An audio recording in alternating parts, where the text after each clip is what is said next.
অনেক দূর, কোথায় দাঁড়িয়ে আছো? শ্বশুর বাড়ি যাচ্ছি পটল ভাজা খেতে। বানাতে জানো না, আজ জামাই ষষ্ঠী। ও জানবে কি করে, ওর তো বিয়েই হয়নি, শ্বশুরই নেই।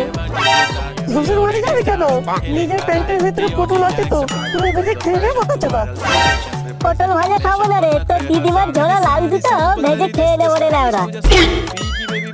এখনো তো বিয়ে করিনি, তা জামাই ষষ্ঠীর আদর তুই কি করে বুঝবি রে কেলানে? তা তুই তো জামাই ষষ্ঠী খেতে যাচ্ছিস সেটা আমি বুঝলাম, কিন্তু সঙ্গে করে এই হুলোটাকে নিয়ে